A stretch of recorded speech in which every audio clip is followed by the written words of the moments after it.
प्रिय भक्तगणों, आज की इस वीडियो में हम ज्येष्ठ माह के शुक्ल पक्ष की निर्जला एकादशी के विषय में बात करेंगे। आज हम आपका कंफ्यूजन दूर करेंगे कि आपको निर्जला एकादशी व्रत कब रखना है, 17 जून या फिर 18 जून को। लेकिन वीडियो को पूरा देखिएगा, तभी आपकी कंफ्यूजन दूर होगी।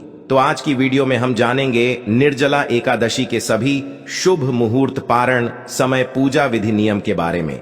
और आपके मन जो भी प्रश्न है कि इस व्रत में पानी कब और कैसे पीना चाहिए, निर्जल नहीं रह सकते तो व्रत कैसे करें, दान किन चीजों का करना चाहिए, एकादशी या द्वादशी किस दिन दान करना श्रेष्ठ होगा, और दान के लिए जितनी भी चीजें हम बता रहे हैं, अगर हम सब चीजों का दान करने में समर्थ नहीं है तो क्या हम व्रत का फल प्राप्त नहीं होगा। अगला जो प्रश्न है, कलश का दान कैसे करें, पानी भर के जो कलश का दान किया जाता है उसकी विधि क्या है, और क्या कुमारी लड़कियां भी व्रत कर सकती हैं। यह एक ऐसी वीडियो है जिसमें सारी बातें आप जानेंगे। कहीं कोई और वीडियो देखने की जरूरत नहीं पड़ेगी, तो आप अंत तक वीडियो में बने रहे। दोस्तों, वीडियो शुरू करने से पहले एक बार पूरी श्रद्धा के साथ कमेंट सेक्शन में लिखें, जय श्री हरि विष्णु भगवान हरि की कृपा आप पर सदैव बनी रहेगी। और वीडियो को लाइक करके चैनल को सब्सक्राइब अवश्य कर लें। प्रिय भक्तगणों, एक साल का सबसे कठिन व्रत देव व्रत निर्जला एकादशी आने को है। बहुत ही विष्णु प्रिय तिथि है। कहा जाता है निर्जला एकादशी, जो कि ज्येष्ठ मास के शुक्ल पक्ष में आती है, उस एकादशी को निर्जला एकादशी कहा जाता है। जो भी मनुष्य निर्जल रहकर इस उपवास को करता है, उसे साल के सभी 24 एकादशी व्रत के समान संपूर्ण फल की प्राप्ति मिलती है। उसके पापों का शमन होता है। शास्त्र कहते हैं कि मात्र निर्जला एकादशी का व्रत करने से ही समस्त एकादशी के व्रत का फल प्राप्त हो जाता है। मतलब अगर आप किसी भी कारणवश पूरे साल की एकादशी नहीं रख पाते हैं, तो मात्र आप निर्जला एकादशी का व्रत अगर विधि विधान से रखें तो आपको समस्त एकादशी के व्रत का जो पुण्य फल प्राप्त हो जाता है। साल में 24 एकादशी आती है, और जब अधिक मास लगता है तो एकादशी के व्रत की संख्या 26 हो जाती है। इन सभी व्रत का फल हमें सिर्फ निर्जला एकादशी के व्रत से प्राप्त हो जाता है, क्योंकि यह व्रत बहुत ही कठोर होता है। निर्जला एकादशी ज्येष्ठ मास में आती है, और ज्येष्ठ मास में तपती गर्मी, इस गर्मी में निर्जल रहकर व्रत करना होता है। मतलब एक भी बूंद जल की ग्रहण नहीं करनी है। निर्जला एकादशी के व्रत में नियम यही कहता है। लेकिन इस व्रत में अगर निर्जल रहकर हम पूरे विधि विधान के साथ भगवान श्री हरि विष्णु की पूजा आराधना करते हैं, दान दक्षिणा देते हैं, ब्राह्मण को, जरूरतमंदों को दान देते हैं, जल का, अन्न का दान करते हैं, तो हमें समस्त एकादशियों के फल भी प्राप्त होते हैं। तो बहुत श्रेष्ठ माना गया है। इस व्रत को देव व्रत भी कहा जाता है, क्योंकि सभी देवता हो, दानव हो, नाग हो, गंधर्व हो, किन्नर हो, नवग्रह हो, सभी अपनी रक्षा और विष्णु भगवान की कृपा पाने के लिए इस एकादशी का व्रत करते हैं। आर्ष वेद व्यास जी के अनुसार इस एकादशी को प्रथम पांडव पुत्र भीम ने की था, और इसी वजह से इसे भीम सैनी एकादशी भी कहते हैं। और महर्षि वेद व्यास जी ने ही पांडवों को निर्जला एकादशी व्रत का संकल्प करवाया था। इस एकादशी को भीम एकादशी व पांडव एकादशी कहीं जाने के पीछे एक पौराणिक छोटा सा वृत्तांत आपको बताता हूं। जब व्यास जी ने भीमसेन से कहा कि यदि आप नरक को दूषित समझते हैं और स्वर्ग लोक की प्राप्ति को आप जरूरी समझते हैं, तो दोनों पक्षों की एकादश के दिन भोजन नहीं करना चाहिए। तभी भीमसेन बोले कि मैं एक बार भी भोजन किए बिना मैं नहीं रह सकता, फिर उपवास कैसे करूं? मैं पूरे वर्ष भर में केवल एक ही उपवास कर सकता हूं, जिससे स्वर्ग की प्राप्ति हो तथा जिसको करने से मैं कल्याण का भागी बन सकूं। ऐसा कोई एक व्रत निश्चय करके बताइए, मैं उसका यथोचित रूप से पालन करूंगा। तब महर्षि वेद व्यास बोले, महाबली भीम, तुम पूरे वर्ष में आने वाली एकादशी व्रत ना रखकर सिर्फ जेठ माह के शुक्ल पक्ष की एकादशी को निर्जला व्रत रखो। तुम्हें सभी एकादशी का फल मिलेगा, और इस एक दिन निर्जल व्रत करने से मनुष्य पापों से मुक्त होता है। मृत्यु के समय भयानक यमदूत दिखाई नहीं देते, बल्कि भगवान श्री हरि के दूत स्वर्ग से आकर उन्हें पुष्कर विमान पर बैठाकर स्वर्ग लेकर जाते हैं। भीमसेन ने इस व्रत को रखने को तैयार हुए और व्रत को रखा। इस व्रत को पूर्ण किया और स्वर्ग लोक की प्राप्ति की। इसी वजह से इस व्रत को पांडव एकादशी और भीमसेनी एकादशी भी कहा जाता है। दोस्तों, सबसे पहले जान लेते हैं निर्जला एकादशी के शुभ मुहूर्त और पारण समय के बारे में। फिर आपके सारे प्रश्नों के जवाब हम आज के वीडियो में देंगे। बहुत ही ज्यादा महत्वपूर्ण वीडियो है, पूरा जरूर देखिएगा।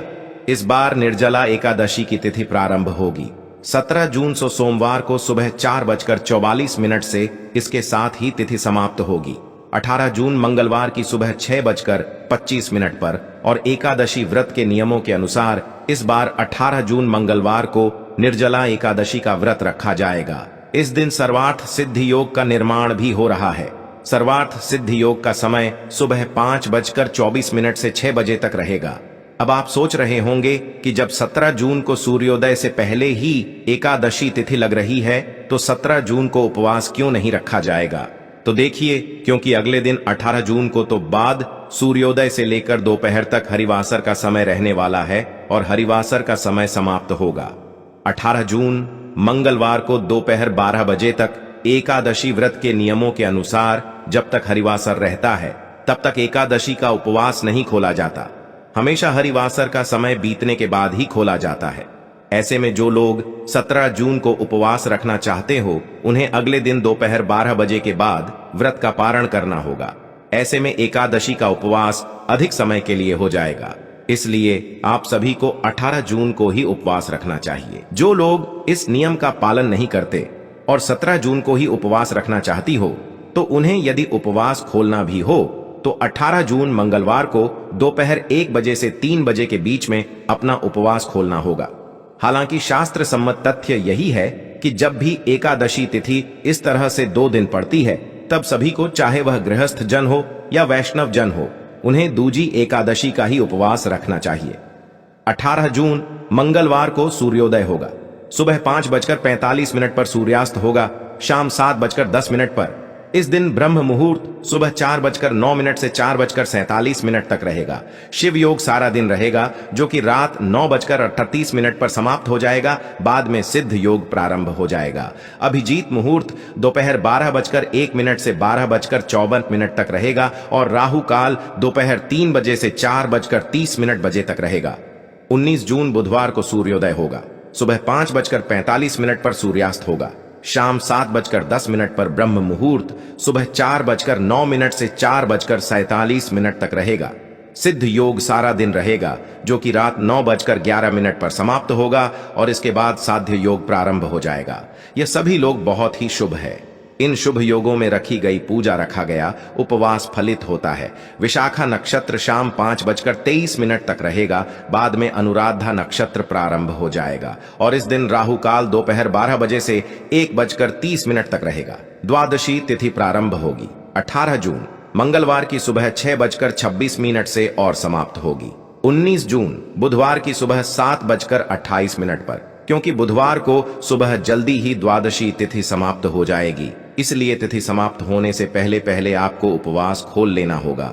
अब जाने का पार मुहूर्त के बारे में। 19 जून बुधवार को एकादशी व्रत का पारणा किया जाएगा। सुबह 5:28 से सुबह 7:28 तक निर्जला एकादशी व्रत का पारण, जो तिले पारण यानी कि तिल से व्रत का पारण है, यह संभव ना हो तो आप जल से, तुलसी दल से या फल से व्रत का पारण करें। दोस्तों, बात करते हैं पहले प्रश्न के बारे में, कुंवारी लड़कियां क्या व्रत कर सकती हैं। तो देखिए, सनातन धर्म में हमारे शास्त्र कहते हैं कि अगर आपकी उम्र 8 वर्ष से अधिक है तो आप सभी व्रत कर सकते हैं और एकादशी के व्रत का भी आप पालन कर सकते हैं। एकादशी का व्रत श्रेष्ठ माना गया है। सभी प्रकार के पापों से, दोषों से मुक्ति कराने वाला, श्री हरि विष्णु की कृपा दिलाने वाला यह बहुत ही महत्वपूर्ण व्रत है। इस व्रत को कोई भी धारण कर सकता है। पुरुष, स्त्री, कुंवारी लड़की हो या विवाहिता हो, कोई भी इस व्रत को करें, इसका फल उसे अवश्य प्राप्त होता है। तो इसमें कोई ऐसी एज लिमिट नहीं है। बच्चे भी कर सकते हैं, बड़े भी कर सकते हैं, बुजुर्ग भी कर सकते हैं। अगर आप सामर्थ्यवान हैं, अगर आप शरीर में आपके क्षमता है व्रत रखने की, तो आप इस व्रत को रख सकते हैं। और हां, अगर आप व्रत निर्जल नहीं रह सकते हैं तो आप जल के साथ रह सकते हैं। जल नहीं ले सकते हैं तो फल के साथ रह सकते हैं। और जो लोग फलाहार से भी व्रत नहीं रह सकते हैं, आज के दिन अगर वह एकादशी की व्रत में अन्न लेकर भी, मतलब सात्विक भोजन के साथ व्रत करेंगे तो उनको इसका फल अवश्य प्राप्त होगा। एकादशी का व्रत भगवान श्री हरि विष्णु को बहुत प्रिय है।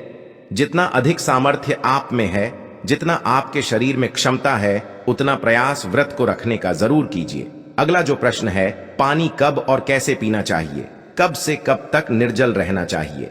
देखिए, निर्जला एकादशी के व्रत में नियम कहता है कि एकादशी के सूर्योदय से लेकर द्वादशी के सूर्योदय तक यानी कि पारण तक आपको निर्जल रहना है, पानी नहीं पीना है। निर्जला एकादशी का व्रत कठोर होता है। खासकर ज्येष्ठ के महीने में जब प्रचंड गर्मी पड़ती है, तब निर्जला एकादशी का व्रत रखा जाता है, जो कि जीवन में जल के महत्व को बताता है। लेकिन अगर आपने निर्जला एकादशी का व्रत रखा है, आपको बहुत अधिक प्यास लग रही है या ऐसी स्थिति आ पड़े कि जल के बिना प्राण संकट में आ जाए, तो इसके लिए शास्त्रों में कुछ उपाय भी बताए गए हैं, जिससे कि आपकी प्यास भी बुझ जाएगी और कोई दोष नहीं लगेगा। साथ ही इस विधि से जल ग्रहण करने पर आपका व्रत भी निष्फल नहीं होगा।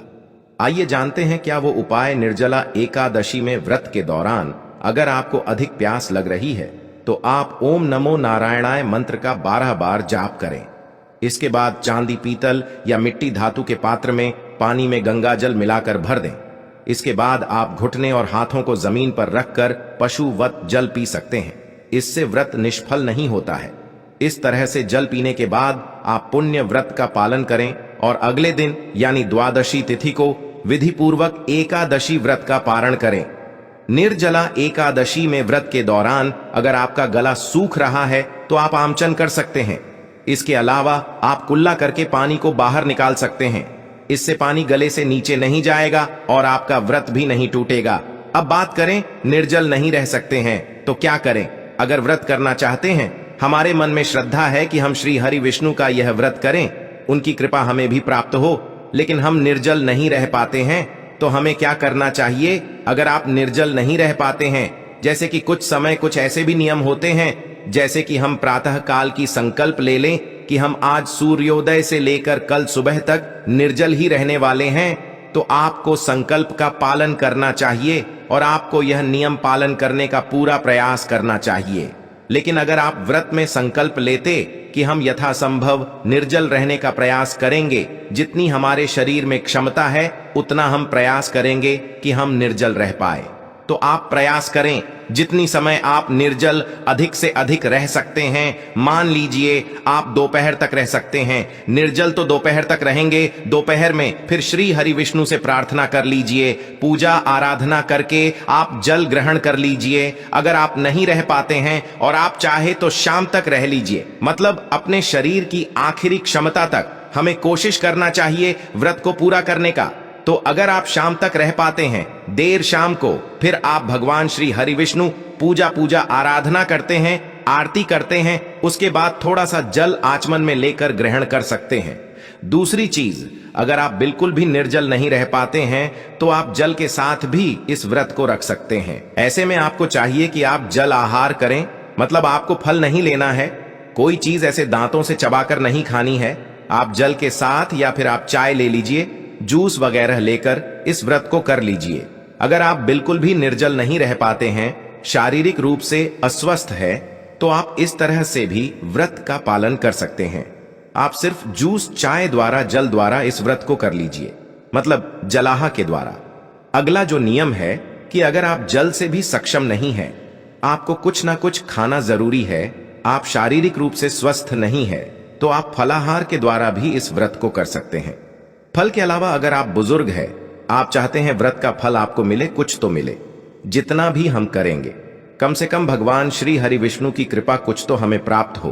तो ऐसे में आपको चाहिए कि आप एक समय अन्न ले लीजिए, या फिर आप भी जो फलाहारी भोजन होते हैं आप उसे ग्रहण करके भी व्रत के नियम का पालन कर सकते हैं। मतलब आप जितना भी आप प्रयास करें कि आज का दिन आपका व्यर्थ ना जाए। निर्जला एकादशी है, साल की सबसे बड़ी एकादशी है, तो आप अधिक से अधिक अपनी शारीरिक क्षमता के अनुसार भगवान श्री हरि विष्णु की कृपा प्राप्त कर सके। तो आप व्रत के जो भोजन होते हैं, फलाहारी भोजन जो होते हैं, आप उसे लेकर के भी व्रत कर सकते हैं। सेंधा नमक ले सकते हैं, और आप जैसे कि व्रत फूड जो होते हैं, कुत्तराम भी सक्षम नहीं है, तो मैं आपको कहूंगा कि आप अन्न लीजिए, सात्विक भोजन लीजिए। सात्विक भोजन का मतलब लहसुन प्याज का त्याग कर दीजिए। इससे भी आपको एकादशी का पुण्य फल प्राप्त होगा।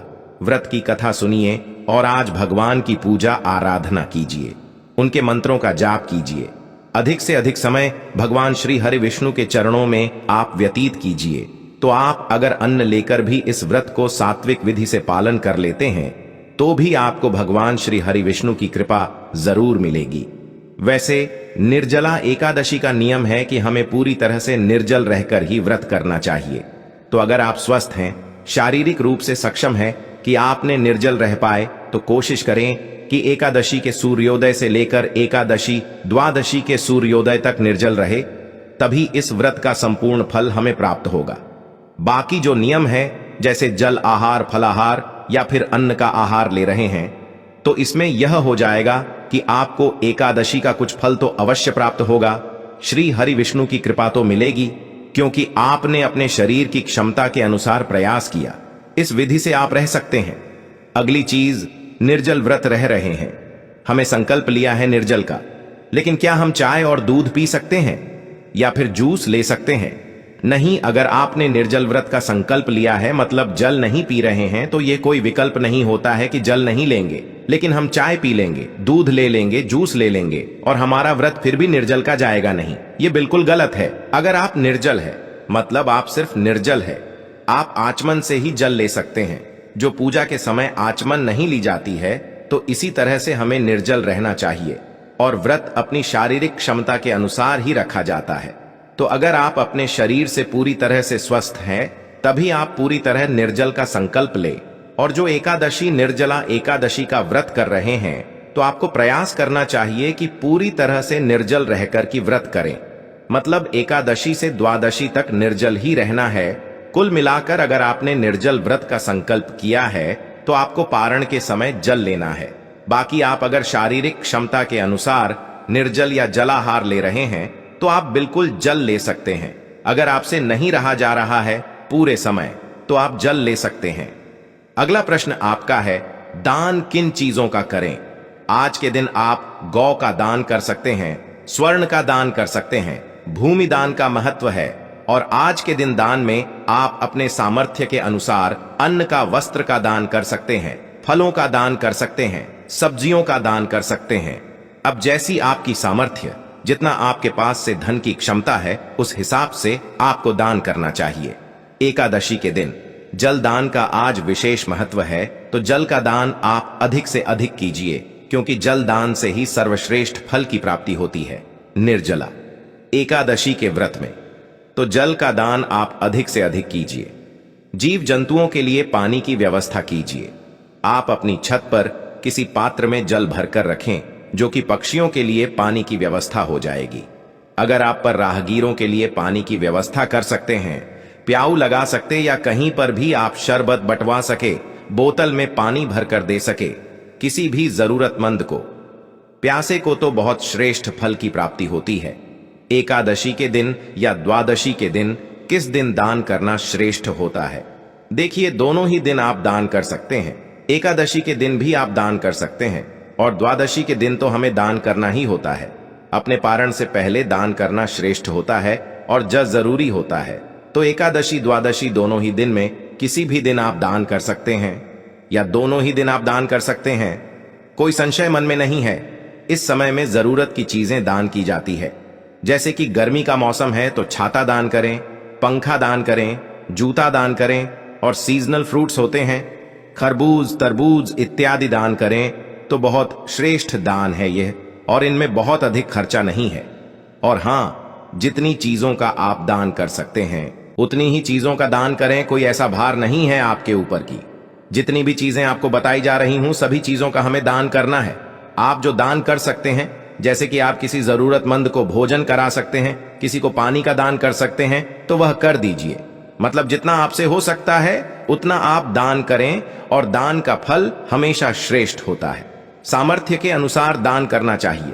कलश के दान की विधि क्या है? देखिए, कलश में जल भरना होता है, तो आपको मिट्टी का कलश लेना है। आप चाहे तो तांबे का या किसी धातु का भी कलर ले सकते हैं। तो आप पर कलश में शुद्ध जल भरे, अपने घर में ही आपको शुद्ध जल भरना है, घर से ही जल भरकर लेकर जाना है। तो कलश में आपको शुद्ध जल भरना है, उसके ऊपर आपको सफेद कपड़ा रखना है, सफेद कपड़े से उस कलश को ढक दीजिए और उसके ऊपर चीनी रखना है। और अगर आप और भी चीजें दान करना चाहते हैं, जैसे फल दान कर सकते हैं, आप इस कलश के साथ या पंखे का दान कर सकते हैं। तो इस तरह से फल वस्त्र उस कपड़े के साथ ही आपको कलश भी लेना है और दक्षिणा के साथ दान करना है। तो कलश में शुद्ध जल भरे, उसके बाद उसे सफेद कपड़े से ढके, उसके ऊपर आपको चीनी रखनी है और उसके बाद उसके साथ में आप जो भी वस्तु दान करना चाहते हैं, वस्त्र, अन्य और पंखा, जो भी आप दान करना चाहते हैं, साथ में रख लीजिए। दक्षिणा के रूप में कुछ पैसे रख लीजिए और इसके साथ ही आपको ले जाकर यह किसी ब्राह्मण को दान करना है या फिर आप किसी मंदिर में भी दान कर सकते हैं। तो कलश दान करने की यही विधि होती है।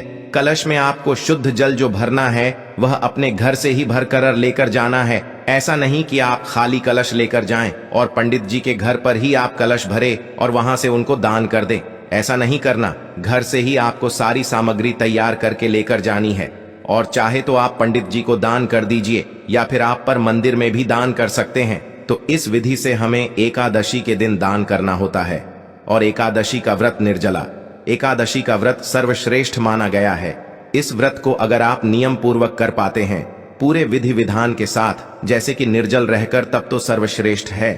नहीं तो जितना भी आप में सामर्थ्य है, जितनी भी आपके शरीर में क्षमता है, फलाहार जलाहा या फिर आप व्रत के आहार लेकर इस व्रत को करने का पूरा प्रयास शुरू करिए, ताकि आपको भगवान श्री हरि विष्णु की कृपा जितना भी अधिक से अधिक प्राप्त हो सके, उतना आप प्राप्त करने का प्रयास कीजिए। उम्मीद करता हूं